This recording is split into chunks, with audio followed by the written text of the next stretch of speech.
고린도전서 12장 28절로 31절까지 말씀 중심에서 가장 좋은 길이라는 제목으로 함께 은혜를 나누기를 원합니다. 본문은 고린도전서 12장입니다. 고린도전서는 사도 바울이 고린도 교회에게 보낸 서신이죠.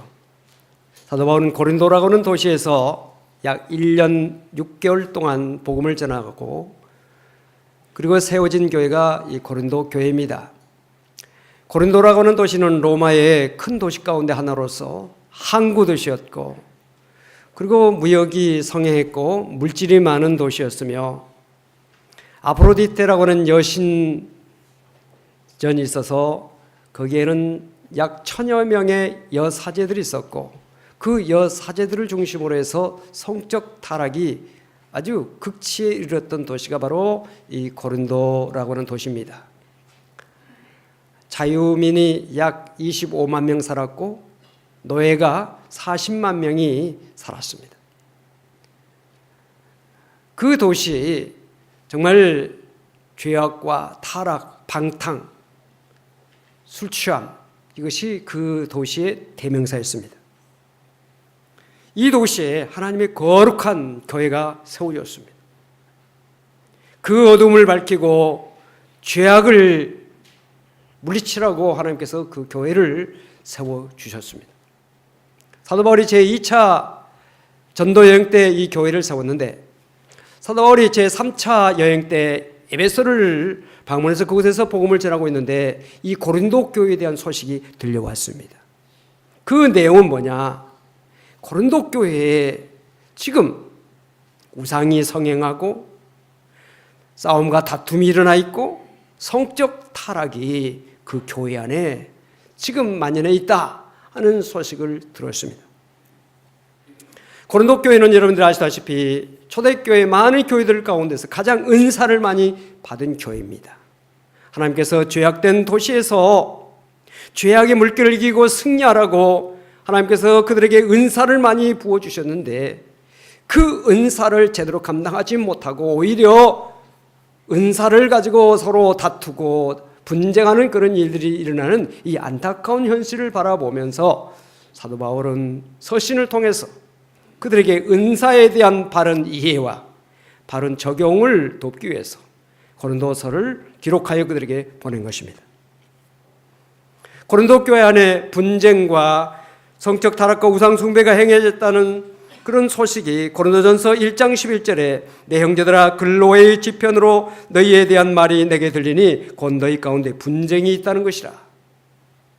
고린도전서 5장 1절에 보니까 너희 중에 심지어 음행이 있다 함을 들으니 그런 음행은 이방인 중에서도 없는 것이라. 누가 그 아버지의 아내를 취하였다 하는도다. 하나님을 믿지 않는 이방 사람들조차도 그럴 수 없는 그런 일들이 교회 안에서 일어나고 있다는 것입니다. 고린도전서 10장 7절에 그들 가운데 어떤 사람들과 같이 너희는 우상 숭배하는 자가 되지 말라. 기록된 바 백성이 앉아서 먹고 마시며 일어나서 뛰논다 함과 같으니라. 우상 숭배 이것이 고린도 교회의 현실입니다. 사도 바울은 고린도 교회 분쟁의 원인을 어디서 찾았느냐? 바로 은사를 잘못 이해하고 은사를 잘못 적용하기 때문에 분쟁이 일어났다고 판단해서 그들에게 오늘 본문 31절에서 너희는 더욱 큰 은사를 사모하라. 내가 또한 가장 좋은 길을 너희에게 보이리라고 말씀하고 있습니다. 이 말씀 속에서 우리는 몇 가지 물음을 가질 수가 있습니다. 첫째는 은사라고 하는 것이 무엇인가? 두 번째는 더욱 큰 은사는 무엇인가? 세 번째는 더욱 큰 은사를 구분하는 그 기준은 무엇인가? 네 번째, 가장 좋은 길이란 과연 무엇인가? 이 네 가지 물음을 여기서 가질 수가 있습니다. 첫째로 은사라고 하는 것이 무엇이냐? 은사는 헬라어로 카리스마, 영어로는 기프트입니다. 선물이죠. 값없이 받는 선물. 이것이 은사입니다. 바울 서신에는 이 은사가 약 16가지가 나오고 있습니다. 하나님께서 이 은사를 주신 그 목적은 에베소서 4장 2절에 있는 말씀과 같이 성도를 온전하게 하고 봉사를 하게 하며 교회를 즉 그리스도의 몸을 세우기 위해서 은사를 주셨다. 이렇게 말씀을 하고 있습니다. 모든 은사의 소유자는 영광을 하나님께 돌려드려야 합니다. 자, 은사. 그 다음에 이 더욱 큰 은사는 무엇인가? 당시 고린도 교인들은 성령 인사 가운데 방언을 가장 큰 은사로 생각을 했습니다. 그리고 그 은사 받은 것을 자랑했습니다. 받지 못한 사람을 무시했습니다. 사도 바울은 방언이 큰 은사가 아니다, 이렇게 지적을 합니다. 그렇다고 그 은사를 반대하거나 경시한 것은 아닙니다. 왜냐하면 그는 고린도전서 14장 5절에서 나는 또 너희가 다 방언하기를 원한다, 이렇게 말한 것을 보면 사도 바울이 방언을 무시하거나 또는 그것을 과소평가한 것은 아닙니다. 그러면서 더 큰 은사, 더 위대한 은사, 더 큰 선물이 무엇인가를 그는 말하고 있습니다. 여러분, 은사에는 각자 고유한 가치가 있습니다. 금이면 금, 다이아몬드면 다이아몬드, 빛이면 빛으로서의 그 특색이 있고 가치가 있는 것처럼 은사도 하나님께서 주신 것으로 다 그 나름대로 가치가, 자기 나름대로 가치가 있는 것입니다. 사도 바울은 고린도전서 12장 28절에서 의도적으로 은사의 중요성을 순서대로 기록을 하고 있습니다. 다시 말하면 은사에도 우선권이 있다는 사실을 말해주고 있습니다. 우리가 말씀을 읽었습니다만 28절에 이렇게 말씀하고 있습니다. 하나님이 교회 중에 몇을 세우셨으니 첫째는 사도요, 둘째는 선지자요, 셋째는 교사요, 그 다음은 능력을 행하는 자요, 그 다음은 병 고치는 은사와 서로 돕는 것과 다스리는 것과 각종 방언을 말하는 것이라. 첫째는 뭐예요? 사도. 둘째는 뭐예요? 선지자. 셋째는 뭐예요? 교사. 첫째, 둘째, 셋째를 이야기하는 것입니다. 그 다음은 이렇게 말하고 있습니다. 즉 은사의 우선권이 어디에 있는가를 우리에게 보여주고 있습니다. 그러면 더 큰 은사, 더 큰 은사를 구분하는 그 기준이 무엇일까? 뭘 가지고 첫째, 둘째, 셋째, 그 다음을 이야기하고 있을까? 이것은 첫째, 둘째, 셋째로 구분되는 은사들은 이 하나님의 말씀과 그 말씀을 증언하는 일에 직접적으로 간접적으로 관련된 은사들이라는 사실을 우리가 발견할 수 있습니다. 사도라고 하는 말, 여러분들이 아시다시피 이 사도라고 하는 말은 심부름꾼 사, 그리고 무리도, 심부름을 하는 사람들을 사도라고 말합니다. 헬라어로는 아포스톨로스라고 말합니다. 파견된 자, 보냄을 받은 자가 사도입니다. 누가복음 6장 13절을 보니까 예수님께서 12제자를 택하시고 사도라 칭하셨다고 말씀했습니다. 예수님은 천국 복음의 말씀을 전파하시기 위해서 12제자를 부르시고 그들을 가르치시고 난 다음에 다시 그들을 보내셨습니다. 사도가 되게 하셨다는 것이죠. 그들을 보내시면서 예수님께서 하신 말씀이 있습니다. 너희를 영접하는 자는 나를 영접하는 것이요, 나를 영접하는 자는 나 보내신 이를 영접하는 것이니라, 이런 말씀을 하셨습니다. 즉 사도들이 가르친 복음을 영접하는 것이 예수님을 영접하는 것이고, 예수님을 믿고 영접하는 것이 바로 하나님을 영접하고 믿는 것이라고 주님은 말씀하셨던 것을 볼 수가 있습니다.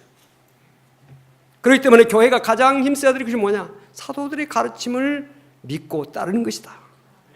그것을 우리가 분명히 알아야 합니다. 그 다음에 선지자가 나오죠. 이 선지자는 초기 교회에 주신 은사입니다. 사도 바울 당시 초기 교회에는 사도와 선지자와 교사들이 있었습니다. 사도행전 13장 1절을 보니까 안디옥 교회에 선지자들과 교사들이 있으니 곧 바나바와 니게르라는 시므온과 구레네 사람 루기오와 분봉왕 헤롯의 젖동생 마나엔과 및 사울이라. 그 안디옥 교회에 이 사도들, 선지자, 교사들이 다 함께 있었다는 것입니다. 그 이름들이 나오고 있습니다. 여러 사람이죠. 거기에 맨 나중에 보면 사울이라고 하는 이름이 나오는데, 이 사울이라고 하는 사람은 여러분들이 아시다시피 바울이지 않습니까? 사도 바울. 우리가 바울 그럴 때 앞에다 붙이는 건 뭡니까? 사도 바울. 다시 말하면 바울은 사도이기도 했고, 그 다음에 오늘 말씀 안디옥 교회의 이 말씀을 보면 거기 보면 선지자들과 교사들이 있는데 사울이 있다. 다시 말하면 사울은, 즉 바울은 사도이면서 선지자이면서 교사였다는 것이죠. 우리 성가대 하면서 구역장을 한다든지 권찰하든지 또는 뭐 여신도 임을 한다든지. 예? 동시에 여러 가지를 하잖아요. 한 사람이지만 그 일들을 여러 가지 한다는 거예요. 사도 바울은 사도이기도 하고 선지자이기도 하고 교사이기도 했다는 것이죠. 또 교사는 뭡니까? 하나님의 말씀을 가르치는 사람입니다. 선지자는 예언을 하는 사람이지요. 그 예언은 앞으로 되어질 일들을 이야기하는 예언이 아니라 여기에서 말하고 있는 예언은 하나님 말씀을 전하는 것이 예언이라는 것입니다. 당시는 계시가 주어지고 있던 때입니다. 이미 완성된 구약이 있었지만 신약은 완성되어 있지 않았습니다. 그래서 복음이 무엇인지 우리가 성경을 읽어보면 이건 예수님의 말씀이구나, 예수님의 행하신 기적이구나, 예수님께서 가르치신 어떠한 그런 교훈이구나, 우리가 성경을 통해서 우리가 알고 있지만 그 당시에는 어떤 것이 예수님의 말씀인지 예수님의 행적인지 알 수가 없었어요. 아무거나 이것이 복음이다 결정하면 안 되죠. 그래서 사도들이 그 복음을 판단해주는 기준점이 됐습니다. 그래서 예언자들이 예언을 합니다. 교사들이 가르칩니다.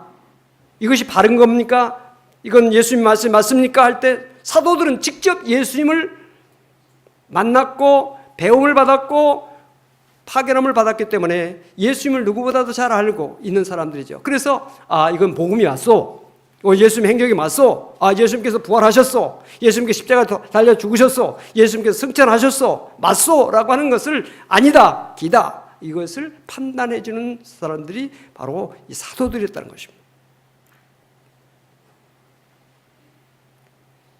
그래서 사도들이 복음을 분별하고 확정을 했고 이 일을 사도들이 주도했고 그 다음에 교사들이나 이 예언자들은 거기에 협력했습니다. 로마서 12장 6절에 보면 예언이면 믿음의 분수대로 가르치는 자면 가르치는 일로 오라고 하는 말씀이 나오는데 저도 이 말씀을 뜻을 잘 이해를 못했어요. 그러다가 어느 날 이게 이 말이구나 하는 것을 알게 됐어요. 그게 뭐냐면 지금 예언자들이 예언을 하고 있습니다. 교사들이 지금 가르치고 있습니다. 그런데 믿음의 분수대로 하라는 것입니다. 그 믿음의 분수라고 하는 것이 뭐냐? 사도들이 전한 복음을 믿는 믿음의 분수대로. 다시 말하면 사도들이 전한 복음 안에서 예언도 하고 가르치기도 해야 되지 벗어나면 안 된다는 겁니다. 오늘날 마치 우리가 지금 기록 계신 성경, 구약과 신약, 이것은 계시죠. 계시 성경이 지금 완성되었습니다.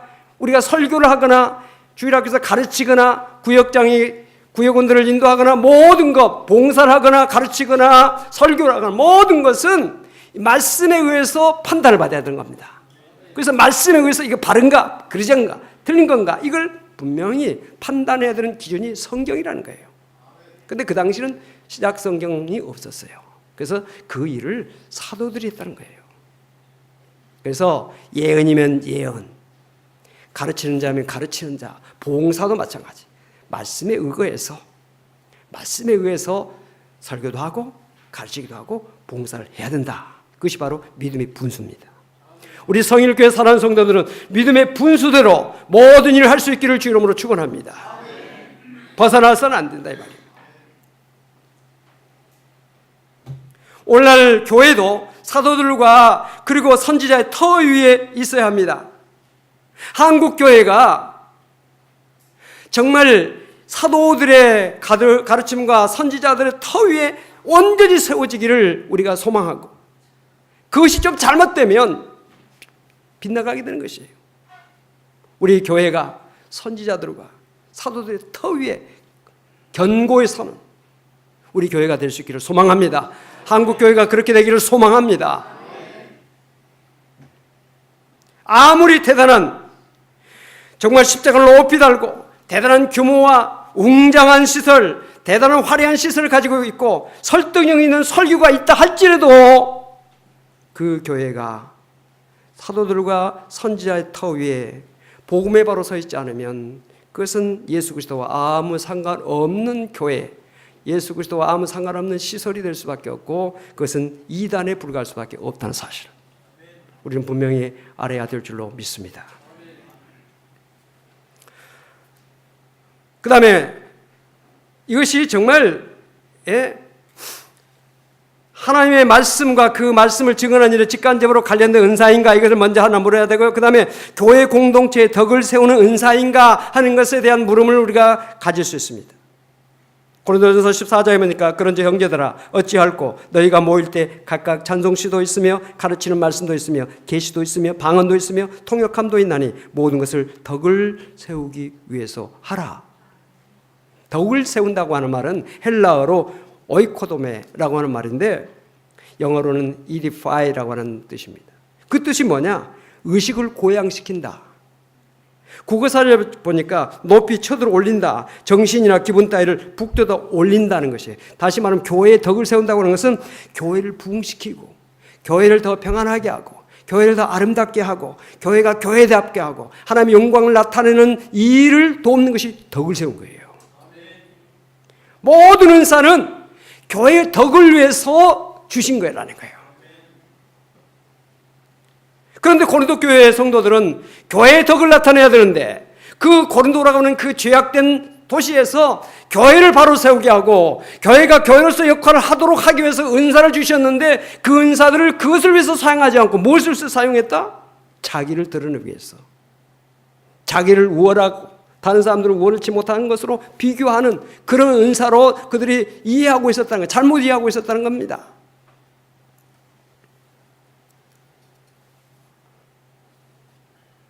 찬송시, 이것은 찬양이죠.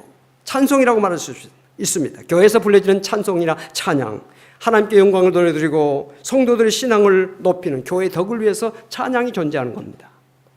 오늘 우리 성가대가 찬양을 너무 은스럽게 잘했는데 여러분들이 찬양한 것이 목소리 자랑하자고 찬양한 거 아니죠? 인물 자랑하려고 여기 앉아있는 거 아니죠? 하나님을 찬양하고 성도들에게 은혜를 끼치기 위해서 성가대가 여기 앉아서 연습하고 찬양하고 있는 것이에요. 목사가 설교하는 것도 마찬가지입니다. 하나님께 영광 돌려드리고 하나님께서 주신 말씀을 받아서 하나님의 말씀을 바로 전하는 것이 하나님의 영광을 나타내는 일이고 이 설교를 통해서 성도들의 믿음이 고양돼야 되고 발전하고 성장하고 믿음에 굳게 서라고 말씀을 전하는 것이지 다른 거 아니에요. 가르치는 말씀 바로 설교죠. 그건 마찬가지다. 계시, 방언 통역과 이 모든 것들도 교회의 덕을 세우기 위함이라는 것입니다. 왜 덕을 세워야 됩니까? 내 마음대로 내가 하고 싶은 대로 내가 정말 잘 되니까 그걸 하고 그게 아니다 이거입니다. 방언하고 싶으면 방언하고 예언하고 싶으면 예언하고 봉사하고 싶으면 봉사하는 거 아닙니까? 왜 교회 덕을 꼭 세워야 됩니까? 이런 생각을 하는 사람들이 있을 수 있는데 여러분 그 생각은 잘못된 생각이라는 거예요. 그 잘못된 생각이라는 것을 고린도전서 14장 23절 이하에 말씀하고 있습니다. 그러므로 온 교회가 함께 모여 다 방언으로 말하면 알지 못하는 자들이나 믿지 아니하는 자들이 들어와서 너희를 미쳤다 하지 아니하겠느냐. 그러나 다 예언을 하면 믿지 아니하는 자들이나 알지 못하는 자들이 들어와서 모든 사람에게 책망을 들으며 모든 사람에게 판단을 받고 그 마음에 숨은 일들이 드러나게 되므로 엎드려 하나님께 경배하며 하나님이 참으로 너희 가운데 계신다 전파하리라. 안 믿는 사람이 교회를 한번 다녀볼까 하고 왔어요. 왔는데 와보니까 성도들이 자기도 알지 못하는 소리를 막 하고 막 열정적으로 막 떠들고 있는데 이 사람들이 미쳤나? 이렇다는 거예요. 1만 마디의 방언 내가 방언하고 싶다고 막 하는데 믿지 않는 사람들이 세상 사람들이 와가지고 예수 믿으면 다 저렇게 되나? 미친다. 그런데 알아듣기 쉬운 교훈이 되는 5마디 말이 더 필요하다는 거예요. 그걸 이야기하고 있는 것입니다. 성도들이 중요하게 생각해야 되는 것은 내가 얼마나 방언을 잘하는가가 아니라 그것이 어떻게 하나님의 교회의 덕과 복음 전파에 유익한가 여기를 생각해야 된다는 것입니다. 덕을 세우고자 하지 않으면 하나님이 나타나지 않고 자신이 드러나게 됩니다. 자신이 드러나고 하나님이 드러나지 않으니 하나님의 영광을 가리우는 결과가 온다 이겁니다. 그러면서 사도 바울은 가장 좋은 길을 제시하고 있습니다. 사도 바울은 고린도전서 12장에서 많은 은사들을 이야기하고 난 다음에 너희들은 더 큰 은사를 사모하라 이렇게 말씀하시면서 내가 좋은 길을 너에게 보여주겠다라고 하면서 고린도전서 13장을 말하고 있습니다. 그런데 고린도전서 13장 1절부터 3절까지는 if라고 하는 조건문입니다. 만약 이렇다면 라고 말하면서 성도들이 그렇게 고린도 교회 성도들이 자랑하고 있는 은사들, 즉 방언이나 예언이나 지식이나 기적이 나타난 믿음까지도 사랑이 결여되면 의미가 없다는 거예요. 아무것도 아니라고 하는 말씀을 여기에서 지적하고 있습니다. 고린도전서 13장 1절부터 3절 우리가 너무나 잘 알고 있는 말씀인데요. 사랑이 결여되면 어떤 현상이 나타나느냐, 그 결과가 나타나냐를 한번 생각하면서 말씀을 살펴보시기 바랍니다. 내가 사람의 방언과 천사의 말을 할지라도 사랑이 없으면 소리나는 구리와 울리는 꽹과리가 되고, 내가 예언하는 능력이 있어 모든 비밀과 모든 지식을 알고 또 산을 옮길 만한 모든 믿음이 있을지라도 사랑이 없으면 내가 아무것도 아니요. 내가 내게 있는 모든 것으로 구제하고 또 내 몸을 불사르게 내어줄지라도 사랑이 없으면 내게 아무 유익이 없느니라. 사랑이 없으면 대단한 어떤 은사 소용이 없다는 겁니다. 성령의 은사를 은사되게 하는 것, 신앙 공동체의 교회를 살리는 원동력이 뭐냐? 사랑이라는 겁니다. 사랑. 성령께서 주시는 은사는 성령의 열매인 사랑과 더불어서 행사할 때, 여러분 사랑은 성경 말씀에 직접적으로 은사다 이렇게 표현되지 않습니다. 왜냐? 은사는 선물이잖아요. 난 선물 안 받았어. 나는 사랑의 은사 못 받았으니 난 사랑할 수 없어. 그런 것이 아니라는 겁니다. 사랑은 추구해야 돼. 사랑을 따라 행하라. 사랑은 추구의 대상이지 선물 안 주셨으니 나는 안 해. 그게 아니라는 겁니다. 성령께서 주신 모든 은사는 성령의 열매예요. 사랑이. 성령 받은 사람은 자동적으로 열매가 맺히는데 첫 번째 열매가 사랑의 열매로 맺힌다는 겁니다. 사랑. 여러분 교회 안에 많은 은사들이 있어요. 방언 잘하지, 기도 잘하지, 기적을 행하지, 놀라운 그런 재주가 있죠. 근데 사랑이 없으면 의미가 없다는 거예요. 구역장들이 구역에서 말씀을 가르치는데 구역에서 성도들이 모여가지고 내 아파트는 50평이고 80평이고 100평이고 내가 입는 이 옷은 이거 몇백만 원짜리고 내 이 금가락질 보라고 이게 다이아몬드 보라고 이거 몇 카라트지 않냐고 우리 아들은 말이죠 서울대학을 해가지고 미국에 가서 어디야 하버드 대학이고 내 딸은 이렇게 해가지고 뭘 하고 이렇게. 그러면 지금 월세방도 제대로 살지 못하는 저 지하 골방에서 단칸방에서 너무나 어렵게 살고 있는 사람들은 상처가 된 거죠. 좋은 옷을 입지 못한 사람은 얼마나 마음이 서글프겠어요. 자식이 대학을 제대로 가지 못하고 중고등학교도 제대로 다니지 못하고 학업을 중단한 그 자녀가 있는 그 부모가 얼마나 마음이 아프겠어요. 사랑이 있다면, 그 사람들을 사랑하는 마음이 있다면 저 사람이 얼마나 마음이 아플까, 얼마나 마음이 고통스러울까, 저 사람의 마음이 얼마나 우울해질까 하는 배려하는 사랑이 없으니까 그런 말들을 막 쏟아내는 거지. 사랑이 있다면 말을 하고 싶지만 참죠. 대단한 다이아몬드 감추죠. 옷을 뽐내지 않지요. 오히려 조심하죠. 사랑이에요, 사랑. 사랑이 없으니까 막 쏟아내는 거예요. 상대방 마음에 아픔이 되든지, 상대방 마음에 실망이 되든지, 상대방 마음을 우울하게 하든지, 상대방 마음을 정말로 절망으로 몰아넣는지를 생각지 않고 막 하는 것. 이건 교회 안에뿐만 아니라 가정에서도, 직장에서도, 일터에서도, 우리 주변 사회생활 속에서 마찬가지예요.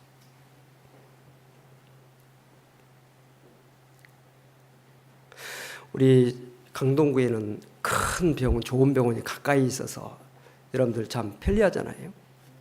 저 시골에서 큰 병 걸려서 서울에 와서 진료받으려면 얼마나 힘듭니까? 얼마나 좋습니까? 좋은 병원, 서울에 가까운 데 있으니까. 나 참 안타깝게도 지난번에 어느 어디를 봤더니 저 세종로에 큰 교회가 아주 잘 멋있게 세워지는 큰 교회가 세워지니까 조감도가 딱 나왔는데 거기 댓글 달린 걸 보니까 못 보겠더라고요. 왜 이런 교회를 세우느냐? 이거 무슨 짓이냐? 막 그렇게 나왔더라고. 목사로서 너무 마음이 아픈 거야. 세상 사람들이 감동받는 것은 교회의 웅장한 규모나 어떤 화려한 시설이 아니라 사랑이에요. 사랑 때문에 감동받는 것이지 건물 요란하다고 해서 대단한 시설, 대단한 재정 때문에 감동받는 게 아니라 이 말입니다.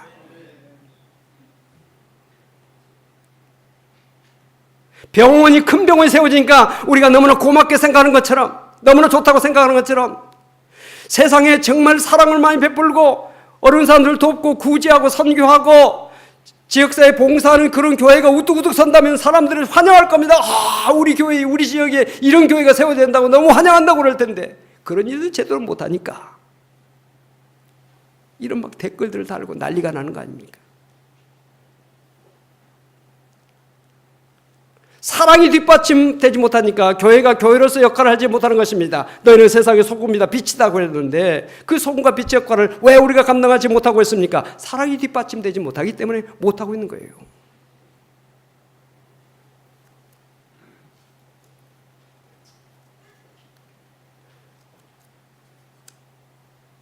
우리 교회 모든 성도들은 정말 은사를 많이 받게 되시길 바라고요. 그 은사를 주님의 영광을 위해서 잘 사용하시기를 바라며 교회를 세우고 성도를 온전케 하고 봉사를 하는 일에 그 은사를 잘 활용할 수 있기를 바랍니다.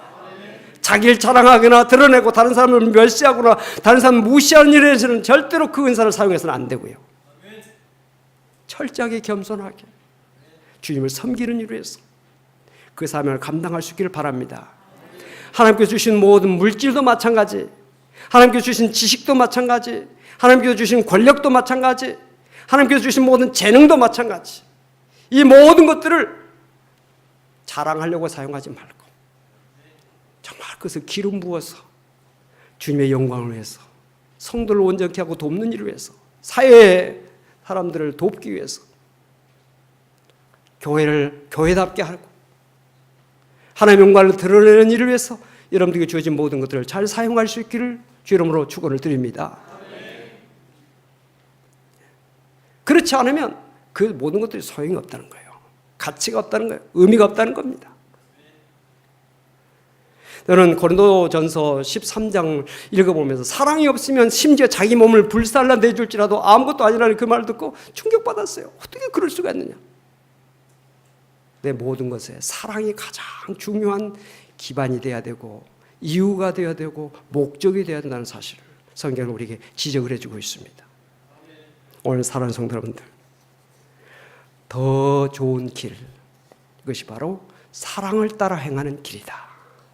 사랑을 따라 행하는 것이다.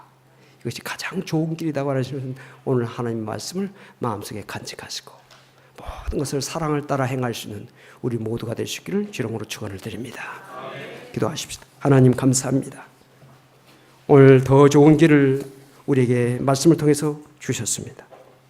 이 말씀을 늘 묵상하면서 모든 일을 사랑의 전제를 가지고 사랑을 기반으로 해서 사랑을 목적으로 해서 감당할 수 있도록 도와주시옵소서.